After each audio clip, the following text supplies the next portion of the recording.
Ladies and gentlemen, gather around because we have breaking news. Manchester City, the so-called mentality monsters of English football, have officially developed a glass jaw. Yes, Pep Guardiola's tactical robots, once programmed for dominance, are now suffering from an existential crisis. And the latest meltdown against Real Madrid? Oh, it was a Shakespearean tragedy, if Shakespeare wrote scripts for La Liga TV. We're talking about a team that used to be the Terminator, but now collapses faster than a Jenga tower at a toddler's birthday party. What's going on at the Etihad? Let's dive in. 1. The mentality issue. From monsters to Muppets. Not too long ago, Pep Guardiola told us that his Manchester City squad had an incredible mentality. They were warriors, competitors, relentless winners. Fast forward to today, and City have thrown away more leads than a bad detective. This season alone, they've lost 5 matches from winning positions, which, for context, is the same number as their previous 4 seasons combined. If this were a relationship, City would be the partner who keeps promising, "I've changed," before ghosting you in the 90th minute. Guardiola's pre-game talks must feel like motivational TED Talks, but by the 80th minute, City are playing like they just remembered their electricity bill is due. Picture the team nodding along enthusiastically in the dressing room, Pep pacing like a philosopher, talking about controlling the game, staying sharp, and mental fortitude. Then, 80 minutes in, they get hit with a sudden realization. Wait, we were leading? Oh no, what do we do now? You know it's bad when Bruno Fernandes and Amad Diallo are out here doing their best impression of a Real Madrid comeback. For context, United's attack has been about as reliable as a Lagos traffic light, yet somehow, City managed to make them look like prime Barcelona. If your defensive structure is crumbling against United's makeshift attack, then it might be time to schedule a team therapy session. City used to be the final boss of football. Now, they're playing on rookie difficulty, but somehow still getting beaten by the NPCs. This is a team that used to steamroll opponents with cold, robotic efficiency. Now they play like they have an internal switch that flips to chaos mode whenever they take a lead. The once invincible mentality monsters are turning into a team that needs an emotional support animal. Pep used to say his team was like a machine. He just didn't specify that it was a vending machine that eats your money and refuses to give you what you paid for. Fans pay to watch dominance, control, and inevitable victory. Instead, they're watching a high-budget remake of How to Lose a Lead in 10 Minutes. The only difference is that Matthew McConaughey isn't there to make it charming. At this rate, City's new motto should be, "It's not about how you start, it's about how dramatically you fall apart." Seriously, the final 10 minutes of their games should come with a viewer discretion advised warning. Not for the opposition, but for City fans who just want a stress-free night. 2. The Champions League curse, City's favorite horror movie. Ah yes, the Champions League, the competition that keeps City up at night. Guardiola's side have developed a special talent for snatching defeat from the jaws of victory, especially against Real Madrid. It's like a ritual at this point. They dominate, they lead, and then, bam! Madrid hit them with a 2-piece combo in stoppage time, and suddenly Pep is staring into the abyss.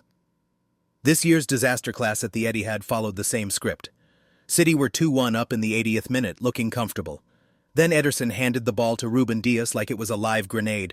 Rico Lewis forgot Vinicius Jr. is not the guy you casually lose possession to, and before you could blink, it was 3-2 Madrid. Real Madrid play Manchester City like they've unlocked a cheat code. Last 10 minutes, all stats to 99. At this point, it's almost supernatural. Madrid in the Champions League is like an anime character hitting their final transformation right before the climax. City could be winning 4-0 in the 85th minute, and Madrid would still find a way to score 5. The real question isn't if Madrid will come back, it's how dramatic they want to make it this time. Watching City versus Madrid is like watching the same horror movie over and over again. City's leading, Madrid looks finished, then suddenly, Jude Bellingham pops up like the final jump scare.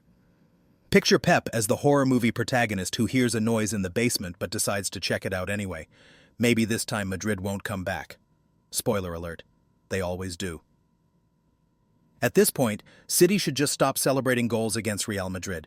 It's like celebrating when you're 2-0 up in a game of FIFA against your little brother, but he has 2 controllers and a Game Shark. City fans have learned this lesson the hard way. A lead against Madrid is never safe. It's the football equivalent of a low battery warning. Ignore it at your own risk. Manchester City in the Champions League is the perfect blend of confidence, dominance, and a sudden, inexplicable desire to self-destruct. They don't just lose. They lose in the most Shakespearean way possible. It's like they have a dramatic scriptwriter on staff, ensuring every exit is as heartbreaking as possible. Real Madrid have perfected the art of looking down and out, only to rise like the Undertaker in stoppage time. Seriously, is there a Madrid clause in the Champions League rulebook that states they must always have a miraculous comeback in the script? It's as if UEFA has a direct line to Hollywood. Manchester City are basically stuck in a time loop where they win everything except the one thing they actually want. It's like a bad dream they can't wake up from. Every year they dominate the league, break records, destroy teams in England, and then in Europe, Madrid turn up like the final boss they just can't beat. 3. Pep's many times breakdown, the Groundhog Day syndrome. After the game, Pep Guardiola sounded like a man who had just watched the same horror movie for the 100th time. He admitted that this kind of collapse has happened many times this season. No kidding, Pep. It's almost like City have been taking late-game defending tips from Tottenham. In fact, let's play a game. Take a shot every time Guardiola says many times in a press conference. Actually, don't. You might end up seeing City's league form in double vision. At this point, Pep is repeating many times so much he might as well be recording a Spotify meditation track. And now, gently close your eyes, take a deep breath, and repeat after me. Many times, many times, many times. Honestly, Pep's post-match interviews are starting to sound like broken AI loops. Someone needs to reboot him before he starts glitching mid-sentence. Guardiola is so tired of saying many times that I fully expect him to start carrying a pre-written sign to post-match interviews. No words, just him holding up a big cardboard cutout. Many times. At this point, Sky Sports should just have a Pep bingo card. Many times? Check. We controlled the game? Check. Football is unpredictable? Bingo. If Guardiola says many times anymore, he's going to break Jurgen Klopp's record for most exhausted manager interview of all time. There's something hilarious about watching the most meticulous manager in football lose his mind because his team keeps doing the exact opposite of what he taught them. I swear, Pep doesn't even know how to fix it anymore. He's at the confused dad trying to assemble IKEA furniture without the manual stage. You can see it in his eyes. This is a man who has spent years perfecting football tactics, only to watch his team defend a 2-1 lead like they just learned the sport yesterday. Guardiola blaming himself for the collapse is the biggest lie since the check is in the mail. He knows full well it's not his fault, but good luck convincing him of that. This is the same man who once lost a Champions League final because he decided to play without a defensive midfielder, but even Pep's overthinking is struggling to keep up with City's latest hold-my-beer moments. Watching Guardiola explain these collapses is like watching a detective try to solve the same crime every week but never catch the culprit. Every press conference, he's standing there like Sherlock Holmes going over the same evidence. We controlled the game, we were the better team, and yet here we are. Sir, this is a Wendy's, not True Detective. At this point, Pep's many times speech should be pre-recorded. Just let an AI voice read it out after every loss. I mean, why waste time? Just have a big red button in the press room labeled Pep's standard post-loss speech. Press it, and boom, many times plays on loop. 4. Ederson's generous goalkeeping, the opposition's best playmaker. You can't talk about City's collapses without mentioning the man between the sticks. Ederson, the goalkeeper who's as likely to assist the opponent as he is to stop a shot, has been in particularly generous form this season. Against Madrid, he practically gifted them an equalizer by slapping the ball straight to Brahim Diaz. And don't forget, this is the same Ederson who has already cost City points against PSG, Sporting CP, Brentford United. I mean, at this point his best assist might be to City's rivals. Ederson this season has been dropping more assists for the opposition than Kevin De Bruyne. If he keeps this up, Real Madrid might actually give him an honorary midfield role. Seriously, at what point does UEFA start counting Ederson's mistakes as goal involvements? He's dishing out opportunities like he's hosting a charity event. City spent years trying to find a keeper who could play out from the back, and now Ederson is taking it a little too literally, passing straight to opposition strikers. It's one thing to build from the back, it's another to pass directly to a guy wearing the wrong jersey. At this point, he's just running a random acts of kindness campaign for opposing teams. Manchester City are out here trying to win the Champions League, and Ederson is playing like he's already been bribed by Madrid. If the opposition need a lifeline, don't worry. Ederson's got them covered. It's all part of his community outreach program for struggling forwards. City's defenders must feel like they're babysitting a toddler who just discovered how to throw things. Every game, they turn around and think, oh no, what's he doing now?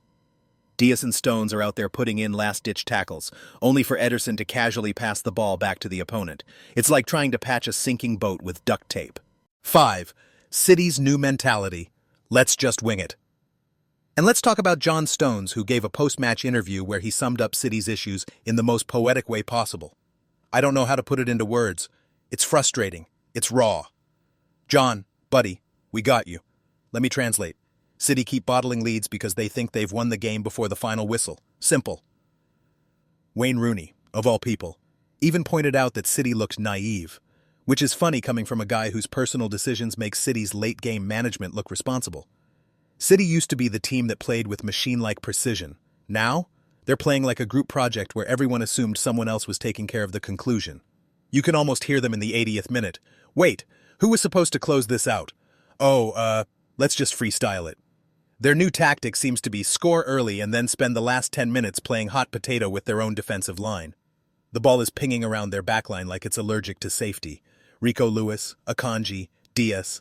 Everyone's just hoping they're not the one who makes the mistake. John Stones said the team is angry and frustrated. Mate, you should try being a City fan watching this circus. The stress levels are approaching Arsenal in April territory. At this rate, Etihad Stadium might have to start handing out therapy vouchers with every match ticket. City's mentality is basically the football equivalent of pressing skip on a YouTube ad, hoping the danger disappears but not really having a plan if it doesn't. And just like that YouTube ad, the opposition always comes back right when City least expect it. City's new game plan: dominate for 80 minutes, panic for the last 10, and then hold a team meeting about what went wrong after every match. You can almost hear Guardiola in the dressing room. We controlled the game, but somehow we lost control. Pep, my guy, that's exactly the problem. City are out here playing like they have a game over button in the 80th minute, only to realize, oh wait, there's still 10 minutes left. By the time they realize the game isn't over, it's too late. The opposition has already scored 2 goals, the stadium is in shock, and Guardiola is rubbing his bald head like he's trying to summon a tactical solution. Manchester City are so confident they'll win every game, they forget they actually have to, finish the game. It's like cooking a 5-star meal and then walking away while the kitchen catches fire. What's the point of all that beautiful build-up if you're just going to ruin it at the end? 6. What now? Is City's season over? So, what does all this mean? Well, if City don't turn things around in the Bernabeu, where they've won about as often as Arsenal have won the Champions League, their season is essentially cooked. Forget the treble, forget European glory. City could be looking at an FA Cup run and a humble top 4 finish. For a club that was talking about dynasty and dominance, this is like going from Michelin star dining to microwaving leftover jollof rice. City's season is now as unpredictable as Jack Grealish's hair routine. Their entire season is now balancing on one game at the Bernabeu, and given their track record there, let's just say I wouldn't bet my lunch money on them walking away with a win. Playing Real Madrid in the Champions League is like trying to beat a final boss who has unlimited health. The moment you think you've won, they respawn with 2 extra goals. Guardiola's famous overthinking might actually be the least of their problems this time. Guardiola might need to activate overthinking mode just to get something out of this game. Expect at least 3 players to be playing out of position, a false 9 false midfield hybrid, and probably Ederson taking set pieces. Every time Pep faces Madrid, he either pulls out a tactical masterclass or plays a formation so confusing that even his own team needs Google Maps to navigate it. Closing thoughts. The end of an era? So what have we learned today? That Manchester City's once unbreakable mentality is now as fragile as a Chelsea transfer policy? That late-game collapses are their new favorite hobby? Or that Guardiola might finally understand what it's like to be an Arsenal fan? Let me know in the comments. Will City turn this around, or is their empire crumbling? Smash that like button if you enjoy watching football chaos, and subscribe for more brutally honest football commentary. Until next time, remember, it's not over until City find a way to bottle it.